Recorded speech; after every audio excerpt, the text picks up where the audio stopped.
we brought in an actor we've all gone too long without. Rick Moranis. Welcome to Watch Mojo, and today we're counting down our picks for the most memorable celebrities who stepped away from Hollywood to pursue other passions or simply lead a quiet life away from fame. Drifters off to see the world.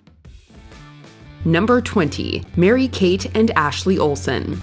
These famous twins have been working since they were 9 months old. Mary-Kate and Ashley Olsen began their career as infants, sharing the role of Michelle Tanner on the ABC sitcom Full House. You got it, dude. Even while the show aired, they appeared in other films and TV shows, eventually founding their own production company, Dual Star, in 1993. However, as the 2000s rolled around, they set their sights on a much different path: fashion. The Row started as kind of a little side project for Mary-Kate and I, and it started with a t-shirt. In 2006, they launched their luxury fashion brand, The Row, and soon left Hollywood entirely to concentrate on it. Although they still occasionally make the news, Mary-Kate and Ashley no longer command the kind of media attention they once did, which suits them just fine. Number 19. Michael Chefling. For a brief period in the 1980s, Michael Chefling seemed poised to become a Hollywood superstar. Chefling's debut as Jake Ryan in 1984's 16 Candles made him an instant teen heartthrob. Happy birthday, Samantha. Good wish. It already came true. It was the perfect springboard for a flourishing career, but things just never really lined up perfectly for Chefling afterwards. Although he went on to star in a number of films, including Vision Quest and Mermaids. So was that you who carved Red Sox on the door? That used to be my room. Chefling never quite attained the level of fame many believed he would. In between acting jobs, he took up carpentry and began making furniture. This eventually became his full-time career as he gave up acting completely following 1991's Wild Hearts Can't Be Broken. Nora, I love you. Number 18. Nikki Blansky. Many struggling actors in Hollywood dream of the kind of opportunity Nikki Blansky had. As a high school student, Blansky auditioned for Hairspray, beating out over 1,000 aspirants for the role of Tracy Turnblad. She couldn't have asked for a better screen debut, as it earned her 2 Critics' Choice Awards and a Golden Globe nomination. However, maintaining that momentum proved challenging. Despite playing the lead on ABC Family's Huge, the show only lasted 1 season, and the roles dried up soon after. I could take the most horrifying situation and make it worse. It's like this twisted gift. The New York native later obtained a cosmetology license and began working as a hairstylist and makeup artist in her hometown. While she still appears sporadically in films, Blansky hasn't reclaimed the level of fame she once enjoyed. Wish I could just jump through the window, be with you. I mean, If you jump, I'll catch you. Number 17. Angus T Jones. Angus T Jones became a household name in the 2000s thanks to his role in the popular CBS sitcom 2.5 Men. I'm hungry. Is this gonna be a problem?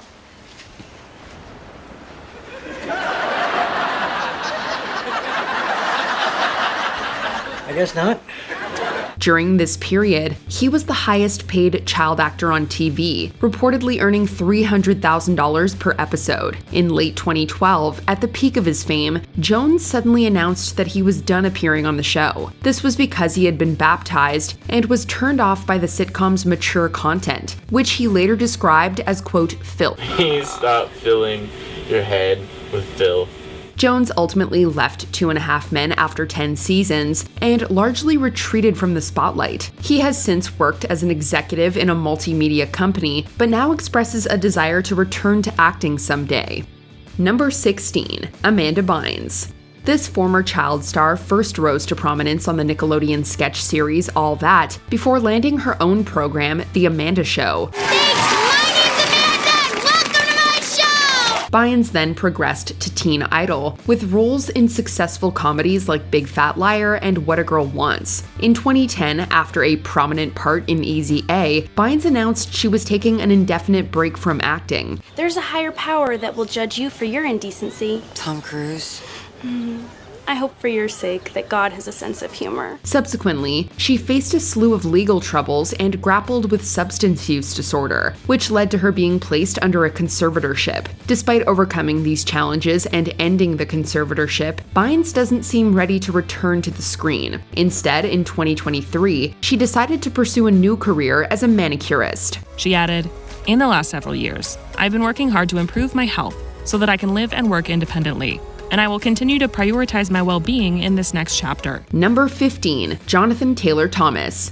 Jonathan Taylor Thomas soared to immense fame in the 90s, gracing the covers of countless magazines and adorning the bedroom walls of many teenage girls. We're past the nod stage. What? She gave me a kiss. Thomas gained popularity thanks to his role as Randy Taylor on the ABC sitcom Home Improvement. He earned further recognition for voicing young Simba in The Lion King, and the titular character in the 1996 film The Adventures of Pinocchio. You're a puppet. You're not a real boy, Pinocchio. Real boy. In 1998, Thomas decided to exit Home Improvement, directing his attention towards getting a degree from Harvard. Call when you get there. Call before you get there. Or I could open the emergency door and just yell out the plane. While his presence in the limelight has significantly waned since then, Thomas stands by his decision wholeheartedly. These days, he's more focused on working behind the camera, taking on directing and screenwriting roles. Man, you look familiar.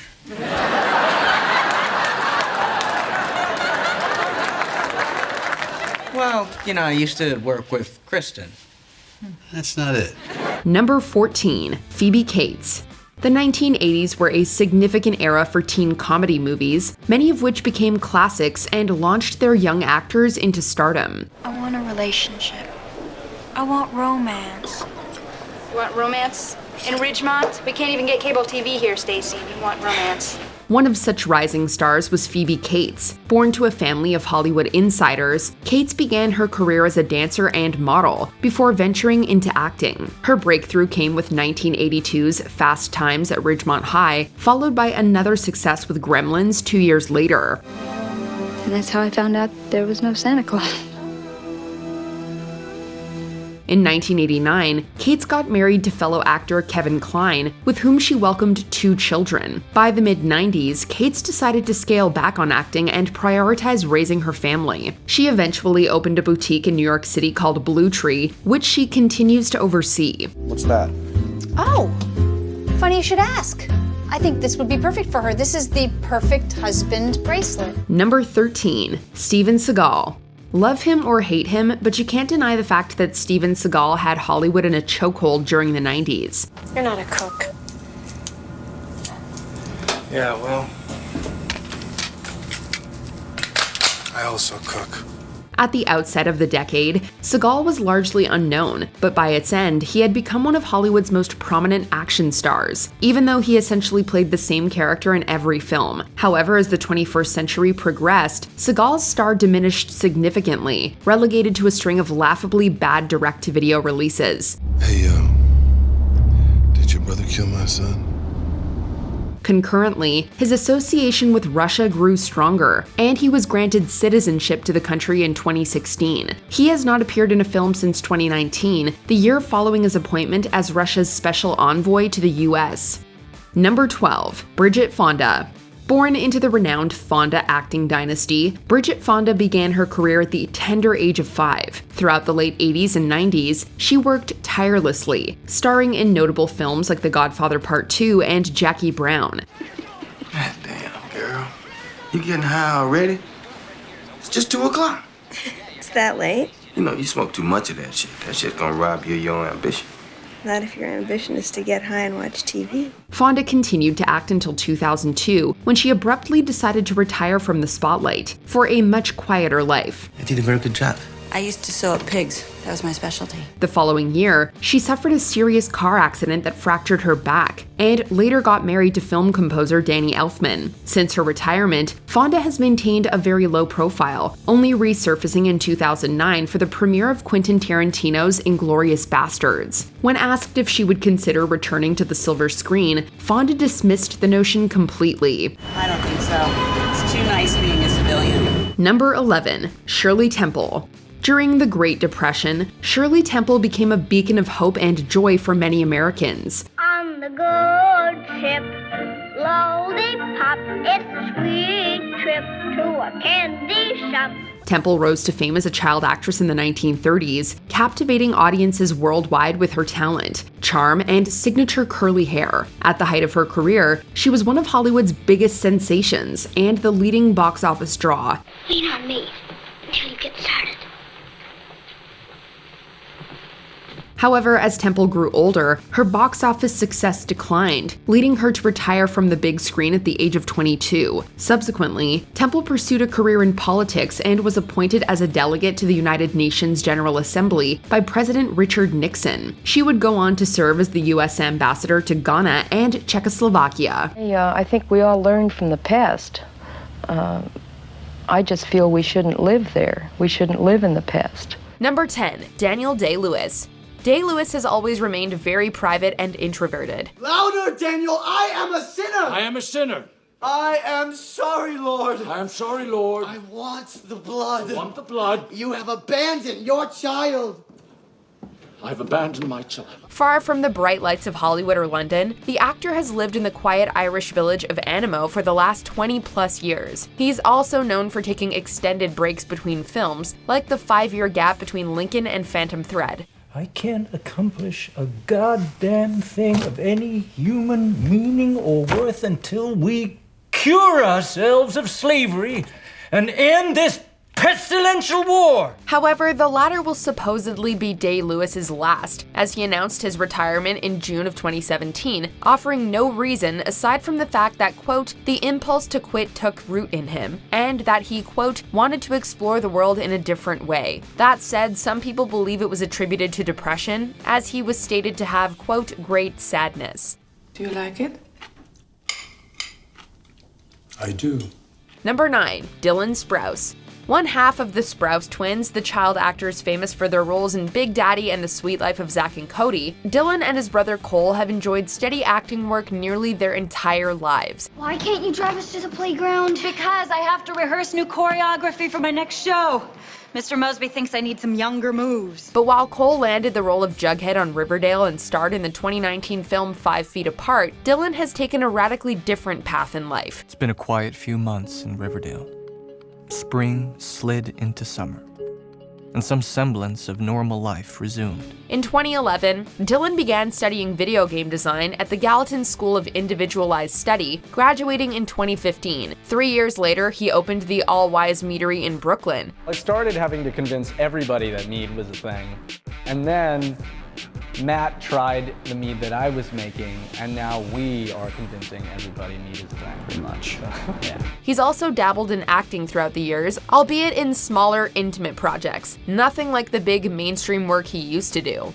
Number 8. Freddy Prince Jr. In the late 90s and early 2000s, you couldn't walk into a movie theater without seeing this guy's face plastered on a movie poster or 6. That changed sometime around 2004, right after the release of Scooby-Doo 2. My fault, too. We all know how Shaggy and Scooby can be. But it's all right. We just need to stay strong, in control, and work fast. It was around then that he transitioned to voice work, an industry he has remained in ever since. You may have heard his voice in Mass Effect 3 or Star Wars Rebels. Who are you? I'm the guy who was stealing that crate.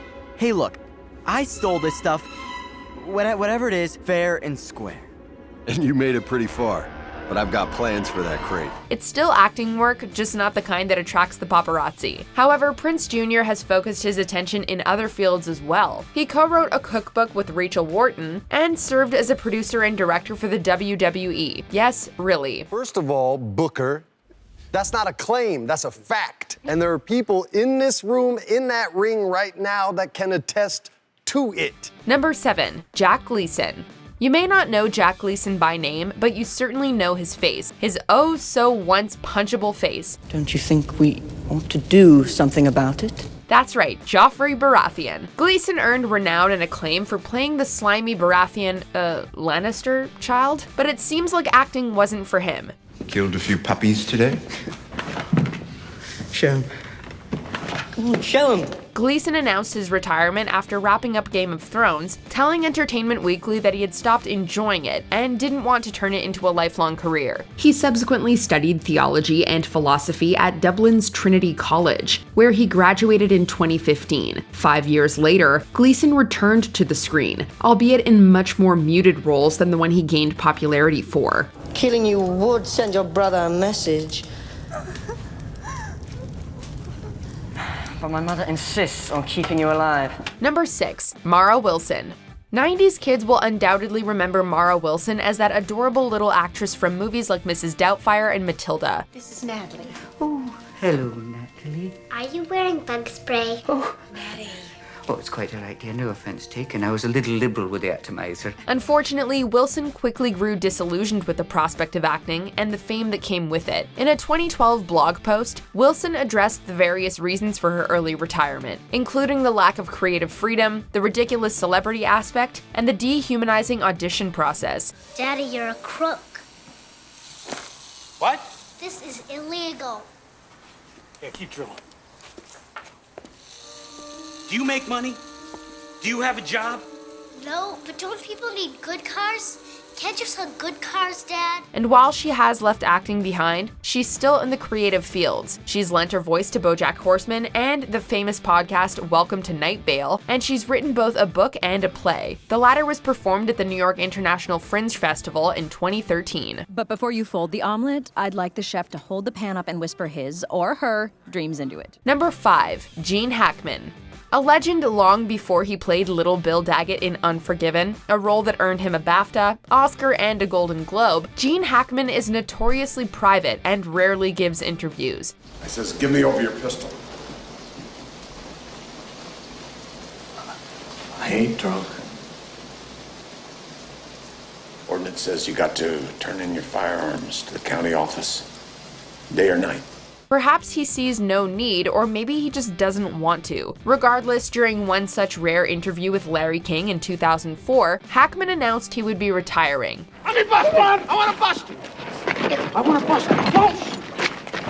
Let me talk to him! Let me talk to him! You got a friend here, buddy! You got a friend! This left 2004's Welcome to Mooseport, a political satire in which he co-starred with Ray Romano, as his final film, save a piece of narration for a Smithsonian documentary. Since then, he's focused on writing and has published 2 novels as a solo writer, Payback at Morning Peak and Pursuit. Some guy's following me.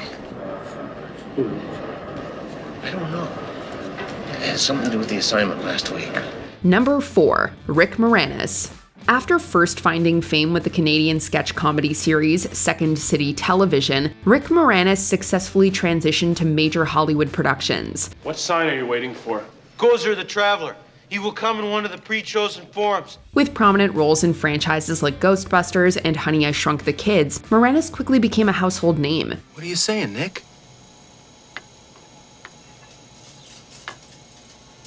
Swinging? Sadly, in 1991, his wife, Ann Belsky, passed away, leaving him to raise their 2 young children alone. The actor then made the difficult decision to step away from his thriving Hollywood career to focus on his kids. Although Moranis has been absent from live-action films, he has lent his voice to animated projects and appeared alongside Ryan Reynolds in an ad for Mint Mobile. So why am I here? I'm just a huge fan. Oh, stop it. Come on, No, stop it. seriously. He is set to reprise his role as the eccentric inventor Wayne Szalinski in the upcoming sequel Shrunk. Number 3. Frankie Muniz. My name is Malcolm. You want to know what the best thing about childhood is? At some point, it stops. Muniz earned incredible popularity throughout the 2000s for his titular role on Malcolm in the Middle, while also venturing into film with movies like Big Fat Liar and Agent Cody Banks.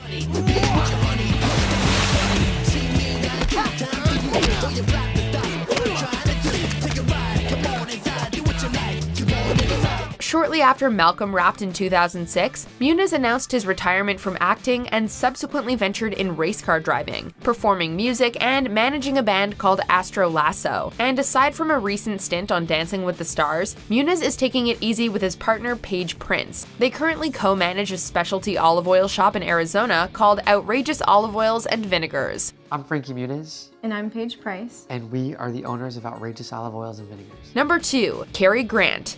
Grant was one of the finest leading men in Hollywood history.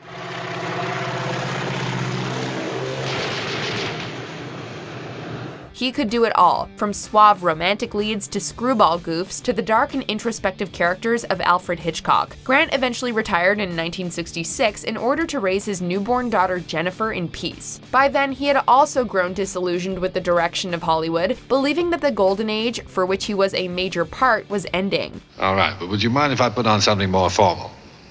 He soon transitioned over to business work, becoming a director for both MGM and Fabergé. He also spent a lot of time traveling to Monaco, where his good friend Grace Kelly, herself retired from film, was literal royalty.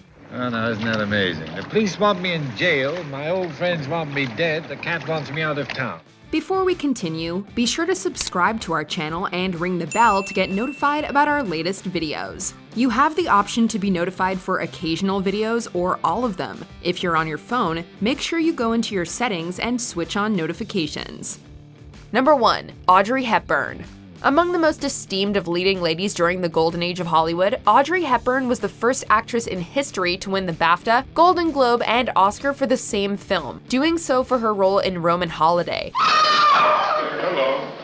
You made it with all right, you never hurt. I'm sorry, just a joke. It's all right. Oh, you never hurt your hand, you Okay. Later, she would star in acclaimed films like Breakfast at Tiffany's and My Fair Lady. But Hepburn decided to leave the spotlight behind in the late 60s to focus on family, and she gave birth to her second child in 1970. I don't even want to own anything until I can find a place where me and things go together. I'm not sure where that is, but I know what it's like.